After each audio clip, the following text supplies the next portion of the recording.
नमस्कार दोस्तों, मैं बुद्धि प्रकाश पटवारी आपका स्वागत करता हूं अपने चैनल पर। दोस्तों, हमने कल आरएसआर का जो पार्ट फर्स्ट वो अपन ने पढ़ा था और उम्मीद है कि आपको अच्छा भी समझ में भी आया होगा। आज अपन पार्ट 2 पढ़ने वाले हैं, इसके आगे पढ़ने वाले हैं, लेकिन उससे पहले आप लोग वीडियो को दबाकर लाइक और शेयर कर दो ताकि अपना भी मनोबल बढ़ता रहे और ज़्यादा से ज़्यादा लोगों तक वीडियो पहुँच सकें। तो भाई आपको करना क्या है, देखो वीडियो देखने के बाद में आपको डिस्क्रिप्शन में जाकर क्या करना है, इसकी पीडीएफ प्राप्त कर लेनी है। पीडीएफ को प्रिंट करो और डेली इसको रिवाइज करो, कुछ भी नहीं है, आपको 1 महीने में आराम से हो जाएगा। ठीक है, तो चलो ज़्यादा टाइम खराब न करते हुए अपन वीडियो शुरू करते हैं। तो भाई कल अपन ने जो पढ़ा था, अपन सबसे पहले 1-2 मिनट में उसको रिवाइज कर लेते हैं, क्या क्या पढ़ा था। चलिए अपन आगे चलते हैं, जो अपन ने पढ़ा था उसको रिवाइज कर लेते हैं। तो भाई अपन सबसे पहले बात करें तो नियम 1 अपन ने पढ़ा था, और नियम 1 में क्या दिया गया था, सामान्य जो परिचय था भाई वो परिचय दिया गया था। तो पहली बात थी जो मैंने आपको याद करवाई थी कि भाई आरएसआर के नियम संचालित करने का अधिकार कौन सा अनुच्छेद देता है। कौन सा अनुच्छेद देता है भाई? अनुच्छेद 309 देता है क्या? बिल्कुल राइट है, यही तो है। इसके अलावा आप लोग आगे देखें, आगे क्या दे रखा है अपने को बिल्कुल भी याद कर लेना है। आगे और भी ज़्यादा कोई दिक्कत वाली बात नहीं इसमें कि आपको नहीं आई। और देखो कब लागू हुई भाई, इसकी अधिसूचना कब जारी की गई थी? अधिसूचना आपको पता है 23 मार्च 1951 को क्या की गई, इसकी अधिसूचना जारी की गई 23 मार्च 1951 को। और ये बताइए भाई लागू कब हुआ? भाई लागू 1 अप्रैल 1951 से क्या हो गया, लागू हो गया ये। ठीक है, इसके बाद में आपको मैंने पढ़ाया था, जल्दी जल्दी अपन पढ़ रहे हैं इसको ताकि आगे अपन टाइम लेकर पढ़ सकें। भाई आरएसआर के नियम राज्यपाल के कार्यकारी आदेश होते हैं और ये राजस्थान के समस्त कर्मचारियों पर लागू होते हैं। लेकिन यार देखो कुछ अपवाद तो होते हैं जिन पर नहीं लगते। अपवाद भी मैंने आपको कल पढ़ाए थे। भाई सबसे पहले अपवाद तो कौन है? केंद्र सरकार के कर्मचारी। कौन है? जो केंद्र सरकार के जो कर्मचारी जो राज्य में नौकरी कर रहे हैं। ठीक है, दूसरी बात मैंने आपको पढ़ाई थी जो डेपुटेशन अन्य सेवा के हो लेकिन डेपुटेशन पर नियुक्त हो, किस पे हो? डेपुटेशन पर। ठीक है, तीसरी बात बताओ मैंने आपको क्या पढ़ाई थी भाई? एक तो आरपीएससी का अध्यक्ष और सदस्य हो गया, और चौथा कौन हो गया भाई? आरपीएससी के अलावा हाई कोर्ट, है ना, हाई कोर्ट के जज हो गए। और पांचवी चीज़ थी जो आपको पढ़ाई थी, जो आकस्मिक निधि से भुगतान प्राप्त करता हो। आकस्मिक निधि किसमें है भाई? 267 दो अनुच्छेद है, इसमें आकस्मिक निधि का उल्लेख किया गया है। और संचित निधि बताओ किसमें है भाई? संचित निधि बताओ किसमें है? 266 1 में संचित निधि है। इसके अलावा देखो हमने नियम 2 पढ़ा था, और नियम 2 में तो बताओ क्या दे रखी है? परिभाषाएं। नियम 2 में हमें दे रखी है परिभाषाएं, और परिभाषाएं 1 में हमने पढ़ी थी, सॉरी नियम 7 में हमें परिभाषाएं दे रखी है। और पहली परिभाषा क्या पढ़ी? 7(1) में बताओ क्या है? आयु। 7(2) में बताओ क्या है? शिक्षार्थी। ठीक है भाई, 2 में क्या है बताओ? शिक्षार्थी। 3 में आपको पता है 7(3) बताओ क्या है? बैंक। है कि नहीं है? 7(3) में क्या है? बैंक। और 7(4) में बताओ क्या है? संवर्ग। क्या बताओ? संवर्ग। अपन आज इससे आगे पढ़ने वाले हैं। ठीक है, निश्चित तौर पर आपको रिवाइज हो गया होगा। अब आगे शुरू करते हैं अपन। तो चलिए अपन चलते हैं आगे, और आगे देखते हैं क्या दे रखा है इसमें। भाई देखो नियम 4(a), 4 अपन संवर्ग है, लेकिन 4(a) का 4 का जो उपनियम है 7(4) का, इसको भी देख लो। 7(4), अरे यार देखो 4 से बढ़ता चतुर्थ, कैसे याद रखना आपको? 7(4) और 4 से कैसे बनता चतुर्थ, है ना? बिल्कुल याद करवाऊंगा मैं आपको, रटवाऊंगा। 4 से बनता चतुर्थ, 7(4)(a). और भाई आरएसआर में जिसका ग्रेड पे कितना होता है? 1700-1800 रुपये, वो क्या होता है? चतुर्थ श्रेणी कर्मचारी होता है। क्या होता है? जिसका ग्रेड पे कितना हो? 1700-1800 ग्रेड पे हो, वह क्या कहलाता है? चतुर्थ श्रेणी कर्मचारी। 7(5) पैसे बनता पूरक, है ना? 7(5) पैसे बनता पूरक, और पूरक होता है क्षतिपूरक भत्ते। अब क्या होता है भाई क्षतिपूरक भत्ते? भाई ऐसे भत्ते जिनका प्रारंभिक भुगतान स्वयं कर्मचारी द्वारा किया जाता है, फिर इनकी पूर्ति सरकार द्वारा कर्मचारी को कर दी जाती है। कैसे समझोगे? जैसे मान लो भाई मैं हूँ, और मैं अपने जो सरकारी काम है उस काम से कहीं बाहर दूसरे शहर में गया, जो काम मुझे करना था, तो भाई उस समय तो मैं क्या करूँगा? जो खर्चा होगा अपनी जेब से करूँगा, लेकिन उसका बिल मैं क्या करूँगा? बना लूँगा, और सरकार मुझे क्या करेगी, उसका भुगतान कर देगी। तो ऐसे भत्तों को बताओ क्या कहा जाता है, सतिपूरक भत्ते।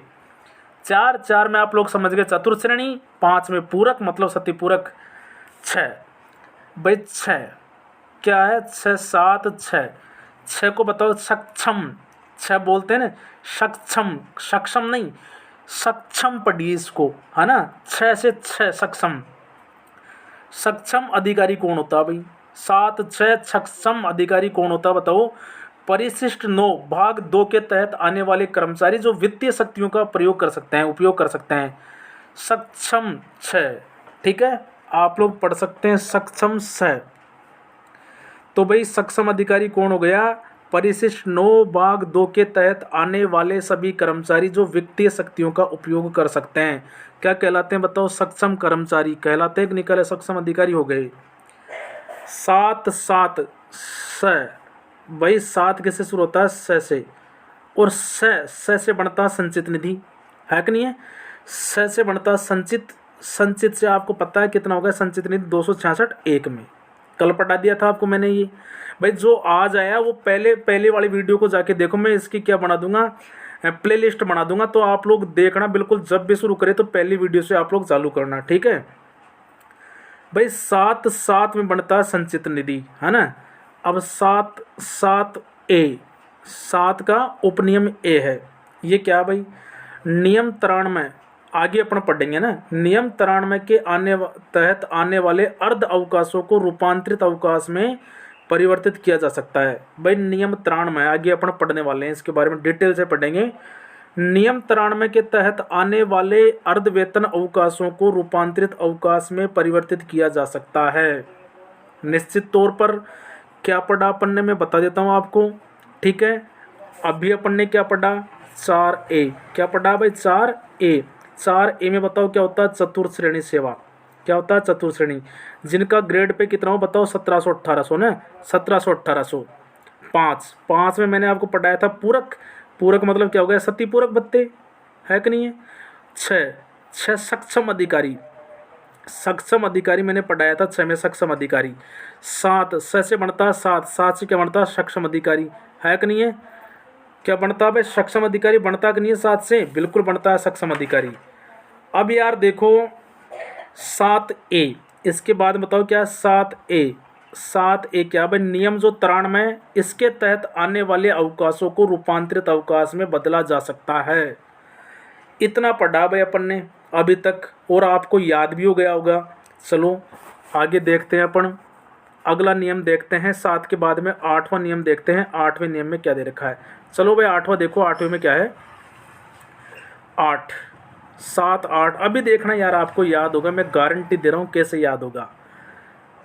7 8 8 में क्या भाई, कर्तव्य, कर्तव्य को बोलते हैं ड्यूटी, क्या बोलते हैं कर्तव्य को, ड्यूटी। कैसे याद करेंगे, 8 घंटे की ड्यूटी होती है, आपको पता है सरकारी नौकरियों में कितने घंटे की होती है, 8 घंटे की।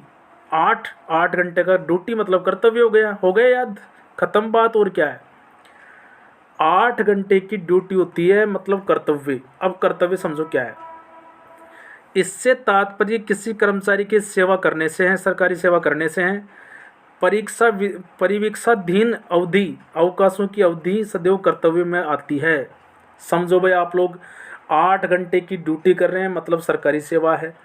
अब यार देखो, जब आप प्रोबेशन होता है ना राजस्थान में 2 साल का ना भाई, 2 साल अगर आप प्रोबेशन करते हो तो ये भी क्या होता है, आपका कर्तव्य में जोड़ा जाता है।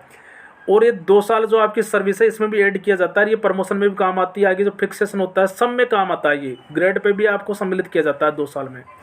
और जो आप छुट्टियाँ लेते हो, अवकाश लेते हो, ये भी किस में आता है, ड्यूटी में आता है। ये भी आपकी क्या मानी चाहिए, ड्यूटी पे, आप लोग ड्यूटी पे चल रहे हैं। 8 से ड्यूटी, समझ गए आप लोग। अब इसका 8 भारत, भारत में कर्मचारी को प्रशिक्षण पर भेजा जाता है तो ड्यूटी माना जाता है, बिल्कुल वैसे भारत हो गया। एपीओ की ड्यूटी अवधि ड्यूटी मानी जाती है, ठीक है। एपीओ कर देते हैं ना भाई, किसी को एपीओ करते हैं कि नहीं करते हैं, ठीक है। एपीओ करते हैं। एपीओ का मतलब क्या होता है भाई, किसी को क्या करते हैं, पोस्टिंग ऑर्डर के लिए वेट में रख लेते हैं, ठीक है भाई, अवेटेड पोस्टिंग ऑर्डर होता है ये। और ये आपको पता है, किसी को मतलब कुछ दिनों के लिए, 5 दिन 7 दिन के लिए एपीओ कर देते हैं, मतलब उसको, मतलब उसके लिए जगह नहीं है, उसके लिए जगह बना के करते हैं, उसको पोस्टिंग देते हैं। तो साथ में हो गए एपीओ, और एपीओ की अवधि क्या मानी जाती है, ड्यूटी ही मानी जाती है, ठीक है। द 8 द को देखो भाई आप लोग, क्या है, सक्षम प्राधिकारी की नियुक्ति अनुमति से यदि ऐसी विभागीय परीक्षा में उपस्थित होता है जिससे उत्तीर्ण होने से कार्य कुशलता में वृद्धि हो, तो ऐसी अवधि क्या कहलाती है, कर्तव्य कहलाती है। भाई कोई भी आदमी ऐसी एग्जाम दे रहा है जिससे उसकी क्या कार्य कुशलता बढ़ती है और डिपार्टमेंट के लिए फायदेमंद है, ठीक है। तो जो मतलब डिपार्टमेंट लिए ट्रेनिंग पर जाते हैं, इसका सीधा सीधा मतलब ये है, जो डिपार्टमेंट विभागीय ट्रेनिंग पर जाते हैं कर्मचारी, वह भी क्या होती है, एक सेवा होती है। अब देखो यार, आप लोग फिर रिवाइज कर लो इसको। 8 घंटे की ड्यूटी, कोई शक नहीं है। आप प्रोबेशन में हो तो वो भी क्या है, ड्यूटी है। और अवकाश ले लेते हो तो भी क्या है, ड्यूटी है, कर्तव्य है। बै से बनता भारत, ठीक है। भारत में प्रशिक्षण पर जाए, 8 में एपीओ हो जाए जब भी, क्या वो आपको पता है ड्यूटी है। और द मतलब आप किसी ऐसे ट्रेनिंग पर जाते हो जिससे आपकी कार्य कुशलता में वृद्धि होती है, तो बताओ क्या कहलाता है, ये आपका कर्तव्य कहलाता है। नो कैसे याद करोगे आप लोग, 7 नो शुल्क, समझो आप लोग। अरे भाई किसी चीज़ का नो शुल्क, कोई शुल्क नहीं है ना, नो शुल्क। तो ऐसे आप लोग याद रख लो, नो शुल्क हो गया। संचित निधि के अलावा अन्य निधि से प्राप्त होने वाली आय क्या कहलाती है, शुल्क कहलाती है। शुल्क मतलब कैसे याद करो, नो शुल्क। संचित निधि के अलावा अन्य निधि से प्राप्त होने वाली क्या आय क्या कहलाती है, शुल्क कहलाती है। भाई नियम 64 के तहत जो प्राप्त भुगतान है वो क्या होता है, शुल्क होता है। जो नियम 64 है, हम पढ़ने वाले आगे, नियम 64 के जो हम भुगतान प्राप्त करेंगे वह क्या होता है, बताओ, शुल्क होता है। अब यार देख लो, बिल्कुल आपको याद हो गया होगा, मैं फिर से रटाता हूँ आपको। देखो आप लोग आगे क्या है, बिल्कुल देख लीजिए आप लोग, मैं बता दूँ आपको आगे क्या है। क्या पढ़ा अपन ने, 8, ठीक है। अभी याद होगा, देखो कुछ भी नहीं है, कैसे नहीं होगा याद, मामूली बात है। 8, ठीक है भाई। 7 8 8 में होता है आपका कर्तव्य, है ना। 8 में हो गया कर्तव्य। 8 बी मतलब ब में क्या होता है, भारत हो गया। मतलब जो भारत में ट्रेनिंग पर जाए वह भी क्या होता है, कर्तव्य होता है। स में मतलब अगर कोई एपीओ हो गया तो वह भी क्या है, ड्यूटी है, सीधी सी बात है, कर्तव्य है। और द अगर कोई विभागीय ट्रेनिंग पर जाता है, विभागीय ट्रेनिंग पर जाता है तो वो भी क्या हो गई, बताओ, वो भी क्या हो गई, अवकाश, वो भी क्या हो गई, ड्यूटी हो गई। और नो था नियम, नियम 7 नो आपको पढ़ाया था, नो शुल्क, है ना, नो शुल्क, किसी प्रकार की शुल्क है, नो शुल्क। मतलब संचित निधि के अलावा अन्य जो शुल्क अपन प्राप्त करते हैं वो क्या होती है, शुल्क होती है, वो क्या होती है, शुल्क होती है। और जो नियम 64 के तहत भुगतान प्राप्त होता है वह भी क्या, बताओ, शुल्क है। चलो ये याद हो गया। लाइक कर दो भाई, समझ में आ रहा तो आप लोग बिल्कुल लाइक कर दीजिए और शेयर करना मत भूलना। आ जाओ भाई आगे, और आगे देखते हैं अपन, आगे क्या दे रखा है अपने को, उसको देखिए, इसको देखिए। चलो इससे आगे बढ़ते हैं, यहाँ तक अपन ने कर लिया, और इससे आगे बढ़ते हैं। देखो ये अपना 7 10 है। अब देखो यार 7 10 देखो मैं बताता हूँ, वैदेशिक सेवा, वैदेशिक मतलब विदेश। अभी देखना कैसे याद नहीं होगा आपको। 10 विदेश, ऐसी सेवा जिसमें कर्मचारी को भुगतान संचित निधि के अलावा स्थानीय निधि से प्राप्त हो, जो लोकल फंड होता है उससे प्राप्त होता है, तो वह क्या कहलाती है, वैदेशिक सेवा कहलाती है ना, वैदेशिक सेवा।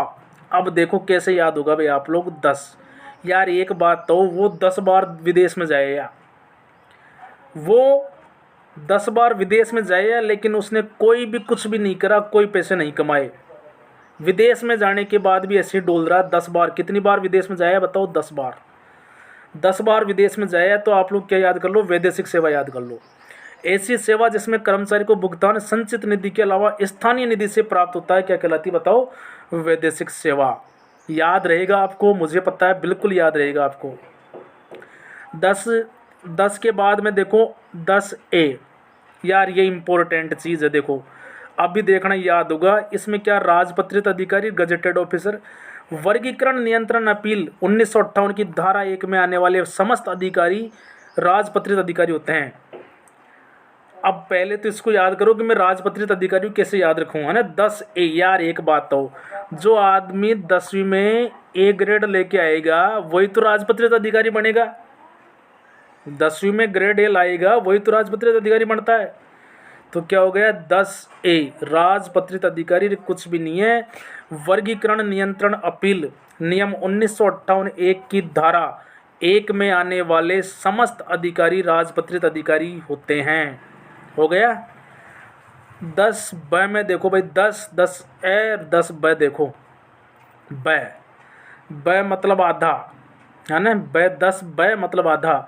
अर्ध वेतन से तात्पर्य नियम 93 के तहत आने वाले अवकाश हैं। नियम 93 बहुत इंपॉर्टेंट है, पढ़ेंगे अपन इसको, ठीक है। अर्ध वेतन से तात्पर्य नियम 93, किस वेतन से, किस से, नियम 93 के तहत आने वाले अवकाश से हैं।